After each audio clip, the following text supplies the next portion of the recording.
Bonjour les amis, cette semaine je vous présente donc cet entremets dont j'avais démontré la dacquoise à la noix de coco et la crème amandine, cette mousseline amande.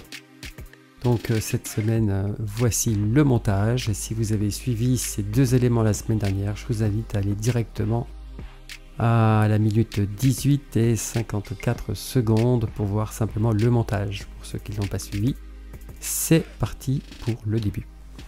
Alors pour commencer, pesez les blancs d'œufs avec les 50 g de sucre semoule, de façon à ce que les blancs puissent se tenir. Voilà, là on peut mettre tout d'un coup.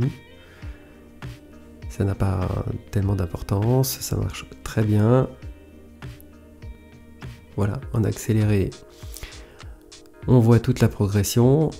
Alors le but c'est de faire des blancs qui soient pas trop montés, consistance crème, comme j'aime à le dire justement, plutôt que de dire le bec d'oiseau, hein, ça rejoint la même idée, c'est juste que je trouve que c'est une façon plus facile de le... Voilà, comme ici, là, on sent bien que c'est de la crème, une consistance crème. Voilà, montez pas trop vite, hein, faites des micro-bulles, de façon à ce que quand vous le mélangez, les bulles étant plus petites, ça retombe moins. Voilà, ensuite vous mettez tout ensemble, le sucre glace, la poudre d'amande, et vous mélangez délicatement l'ensemble. Toujours pareil, les mélanges délicats. On y va du centre vers l'extérieur, doucement, de façon à mélanger l'ensemble. Ce sont des biscuits meringués. On sent bien que c'est le mélange entre guillemets des deux, enfin des deux mondes. Pas d'œuf, mais du blanc monté. Donc ça ressemble un petit peu de la meringue, c'est pas de la meringue évidemment, mais on sent le principe et on retrouve un petit peu le goût du biscuit. Enfin un petit peu, on retrouve totalement le goût du biscuit. Voilà, puis c'est vraiment très parfumé, hein. Je l'ai utilisé pour faire un entremets à base de crème amandine, qui est une crème, une mousseline amande allégée que je vous montrerai un petit peu plus tard. Et c'est la base de cet entremets. Donc là, je profite encore une fois de faire une vidéo concernant que ce sujet pour tous ceux qui ne veulent que celui-là. Voilà, ensuite, tout dans une poche. Alors c'est pas obligatoire la poche, on peut l'étaler à la spatule, mais on fait un travail quand même un petit peu plus net, un petit peu plus propre, et donc je conseille quand même de faire à la poche.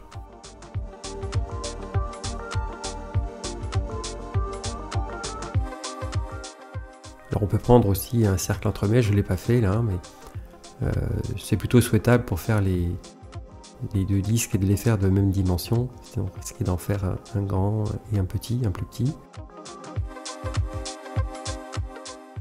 Voilà, doucement. Alors c'est un bon entraînement pour le travail à la poche, pour ceux qui ne sont pas trop habitués à travailler avec, donc là c'est l'idéal. Voilà, en poussant bien, en étirant un petit peu. Voilà, puis un petit peu les trous, on vient boucher. Le deuxième cercle, enfin le deuxième fond plutôt. Alors et ensuite on met un peu de sucre glace dessus, de façon à ce qu'à la cuisson, le sucre glace va perler un petit peu. C'est joli et en même temps ça peut faire un petit craquant sur le dessus, là c'est très sympa. Enfin, l'objectif c'est ça, c'est de faire un peu que ce sucre se transforme et perle.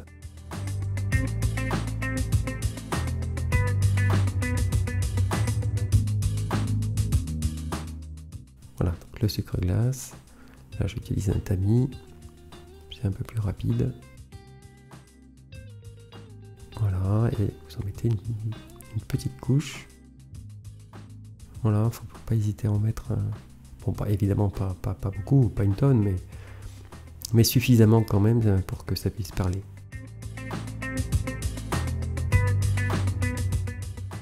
Alors côté cuisson, on cuit à 170 degrés, 10-15 minutes.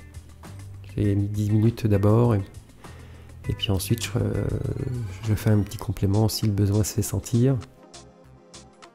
Voilà, les deux fonds, 170 degrés, 10 minutes.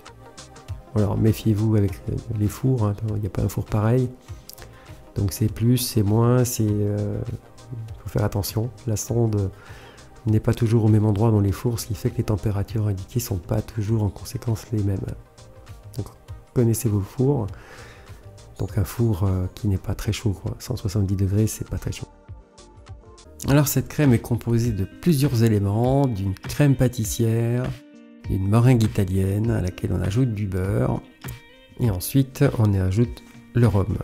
Alors pour commencer, on fait la crème pâtissière, pesez le lait avec la moitié du sucre, et ensuite l'autre moitié de sucre dans le saladier avec les jaunes d'œufs. On mélange le tout, et on fait un bon mélange de façon à travailler les jaunes avec le sucre de façon à ce qu'ils blanchissent. Allez, on accélère le mouvement. Voilà, on voit bien que l'air commence à rentrer dedans, ça change un petit peu de couleur, ça blanchit. On ajoute la maïzena, la farine de maïs. Voilà, une fois que c'est fait, il n'y a pas besoin de travailler plus que ça.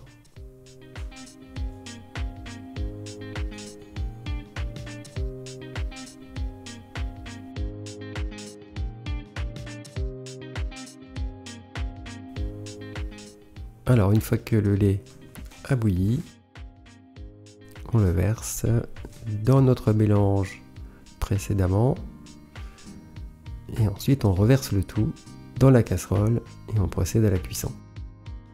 Alors, vu que c'est une petite quantité, ne forcez pas avec le feu, allez-y sur un feu moyen, que ça cuise, mais que ça se dessèche pas trop.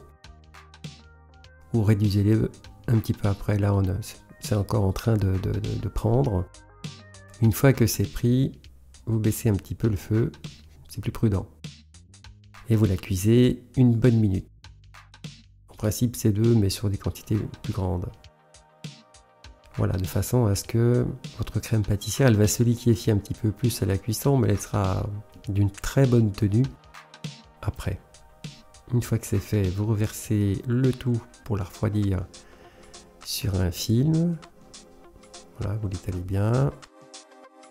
Et vous remettez le film par-dessus pour éviter que se forme une petite peau. C'est systématique, hein, ça se fait. Donc pour éviter ce problème, eh bien, on vient poser notre film par-dessus au contact. Alors on peut mettre un petit peu de beurre aussi à la surface. Ça prévient un petit peu ce problème. Enfin voilà, comme ça ici, c'est parfait, du beurre, on va en mettre suffisamment tout à l'heure. Alors maintenant, la meringue italienne. Alors, pesez le sucre, ensuite vous mettez l'eau dedans, vous mélangez bien, toujours mélanger le sucre et l'eau avant. Sinon, vous risquez de faire un caramel du fait que le sucre au contact de la casserole et que l'eau n'est pas forcément bien mélangée. Eh bien, vous risquez de faire un caramel avant l'heure. Voilà, ensuite les blancs d'œufs. Et on commence à faire cuire donc le sucre. Alors, avec un petit récipient d'eau, avec un pinceau, on vient laver le tour, que ce soit net, que ce soit propre. Ensuite, avec une écumoire, on vient enlever le dépôt qui se forme sur le dessus. Il faut purifier le sucre. Voilà, au maximum. Une fois cette opération terminée, prenez votre thermomètre et surveillez la cuisson jusqu'à 114 degrés.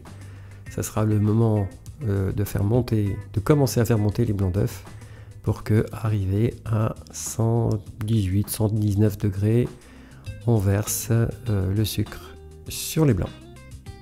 Voilà. Comme ici, allez-y, n'attendez pas trop. verser relativement rapidement. Et ensuite, laisser tourner la meringue italienne jusqu'à complet refroidissement. Donc là, à la main, c'est un petit peu compliqué. C'est possible, et sur des petites quantités comme ça, c'est réalisable. Mais ça fait de l'huile de coude, hein, vraiment beaucoup. Voilà, une fois que c'est froid, vous faites revenir votre beurre. Alors vous pouvez le laisser dehors, moi je préfère le mettre un petit peu au micro-ondes et le crémer jusqu'à ce qu'il n'y ait plus de grains. Ensuite, c'est parti donc pour la mousseline. Donc vous mettez la crème pâtissière, la poudre d'amande, le rhum. Et vous commencez par lisser cette crème qui au départ n'est pas lisse du tout, c'est ce qu'on peut remarquer. Mais ça va venir, voilà, doucement, dans un premier temps. Ensuite, une fois qu'elle est bien lisse, mettez le beurre et vous faites tourner jusqu'à ce qu'elle monte. Alors elle ne monte pas énormément, c'est une petite prise d'air. Elle va devenir un petit peu plus claire encore. Alors j'ai mis du rhum, mais on peut mettre du kirsch, on peut mettre de l'eau de vie d'abricot, au choix. Ou rien du tout, hein, d'ailleurs. C'est pas une obligation absolue de mettre un alcool. Voilà, bon, là c'est la vidéo qui est accélérée. C'est pas la vitesse réelle. Voilà, on sent bien qu'elle a une bonne tenue. Alors donc c'est un mélange qui est épais, hein, puisque c'est une mousseline de base, à base beurre. Et ensuite donc on vient l'alléger avec la meringue italienne. C'est une très très bonne crème. Ça ressemble à de la crème d'amande. Mais c'est différent.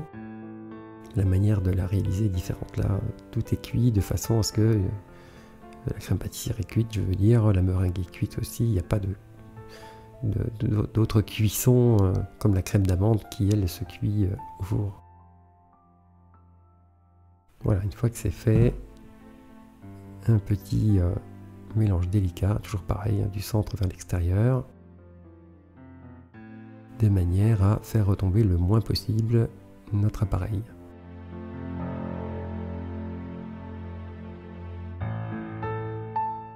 Voilà, elle devient un petit peu plus consistance crème. Alors pour garnir, eh bien, rien de bien compliqué, une poche, une douille. Et ensuite, il suffit donc de faire des boules. Voilà, c'est une manière de faire qui est assez simple et qui donne un petit effet classe, je trouve. Voilà. Voilà, donc des boules plus ou moins grosses. Donc là, j'ai fait des boules assez importantes en fait, pour que l'entremet soit assez conséquent. Donc là, c'est à faire demi, de manière à conserver un équilibre entre le haut et le bas. Donc il faut quand même faire quelque chose d'un petit peu épais. Voilà, alors on pourrait prendre d'autres douilles, des douilles cannelées, enfin là c'est au choix, comme vous le sentez, comme vous voulez. Voilà, boucher les trous aussi. L'intérieur, ça se voit pas, mais bon, il faut mieux qu'il y ait de la crème de partout. Voilà, ça fait la quantité pile poil. C'est rare quand ça tombe pile poil comme ça. Voilà, posez dessus le disque, poussez légèrement de façon à ce qu'il adhère bien. Et ensuite, donc, vous mettez quelques fruits en décoration. Donc là, on est l'hiver pour cette vidéo, donc j'ai mis clémentine avec des myrtilles, mais vous pouvez mettre des fraises, vous mettez ce que vous voulez. C'est simplement pour du décor. On ne retrouve pas les éléments à l'intérieur, c'est juste pour faire joli. Alors ensuite, je vous ai mis un petit peu de nappage framboise. Je vous ai remis la recette. Alors, c'est pas une obligation, puisque du coup, je n'ai nappé que les fruits rouges. On peut faire un nappage neutre. À ce moment-là, vous nappez tout l'ensemble. Ou pas de nappage du tout. Quand on est à la maison, ma foi, on n'est pas obligé de faire tout ce travail, hein. Par contre, peut-être éviter de mettre des myrtilles parce qu'à chaque déplacement, ça tombe. Alors pour commencer, mélanger la première partie du sucre avec la pectine NH nappage. Alors c'est important dans cette recette d'utiliser le NH nappage. Des fois on me demande si on peut remplacer. C'est une autre recette, hein, si on fait autre chose. Là c'est un petit peu particulier puisqu'il faut aussi préparer un nappage à abricot, puisqu'il sert de base en fait pour celui-là. Ensuite vous mettez donc les 20 g d'eau avec les framboises. Alors là ici j'ai pris des framboises surgelées. Elles coûtent un peu moins cher que les fraîches. C'est dommage d'utiliser d'ailleurs de belles et bonnes framboises fraîches pour du nappage. Voilà, et ensuite donc commencer par les mettre au feu, de faire chauffer, de mélanger en même temps. Bon là c'est une très petite quantité, hein. Sur une quantité plus grosse, c'est pas, vous remuez de temps en temps. Alors une bonne ébullition pour bien faire fondre les framboises. Voilà, une fois que ça a bien bouilli, vous rajoutez donc le sucre avec la pectine, mélangez le tout. Alors il existe dans le commerce des sucres avec de la pectine déjà, vous pouvez l'utiliser, à ceci près que la pectine NH nappage, eh bien c'est une pectine faite pour le nappage, c'est-à-dire que vous allez créer un gel, alors que celui de la confiture, ça vous fait un liquide épais, mais ça ne gélifie pas. Voilà, la différence entre les deux, elle est là. Alors ensuite, vous mettez donc le nappage abricot, que j'ai préparé en fait juste un petit peu avant. Là, je vous invite à aller voir la vidéo que j'ai réalisée sur ce nappage-là. Donc si vous le sortez du frigo, ben donc elle sera non pas liquide, mais un petit peu gelée. Donc il suffit de mélanger et de bien faire bouillir à nouveau. Alors c'est un nappage que vous pouvez conserver au frais assez longtemps. Sur les nappages ça tient quand même bien 15 jours, 3 semaines. Mais vous pouvez les congeler et les utiliser plus tard. Ça tient très bien la congélation. Ou faire des quantités un petit peu plus importantes que vous divisez ensuite et mettre en congélation. Alors bien mixer. Ensuite, de toute façon les nappages en général, il faut toujours les mixer. Faites attention de faire un minimum d'air, c'est-à-dire bien pencher le mixeur de façon à chasser l'air au maximum. Moins il y a d'air moins il y a de bulles en fait, que vous faites un travail propre. Ce qui n'est pas toujours très facile, puisque puis ça dépend aussi de la vitesse de rotation.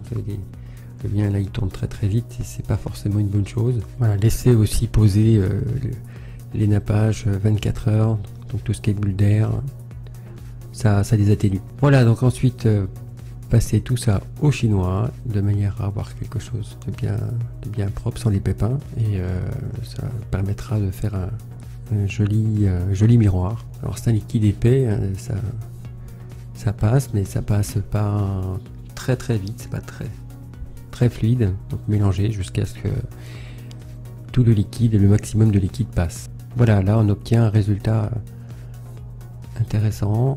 Bon, c'est un peu trop chaud. Quand vous l'utilisez, vous l'utilisez à 40 degrés, de façon à ce qu'il nappe le mieux possible. Quand c'est trop fluide, ça nappe un peu moins bien. Surtout pour les entremets, là c'est obligatoire 35-40 degrés. Voilà, revenons à l'entremet. Alors je vous invite à, si vous voulez faire ce nappage, ce miroir framboise, à aller voir le nappage abricot aussi. Je ne l'ai pas remis pour éviter que ce soit trop long, éventuellement. Autre chose aussi, ce nappage se tient très bien au congélateur, hein, puisque celui que j'utilise là était dans le congélateur. Vous le laissez revenir et vous le remettez à 35 degrés, comme c'est le cas ici, pour pouvoir l'utiliser. Donc que de tout faire le jour même, ça vous fait une somme de travail colossale.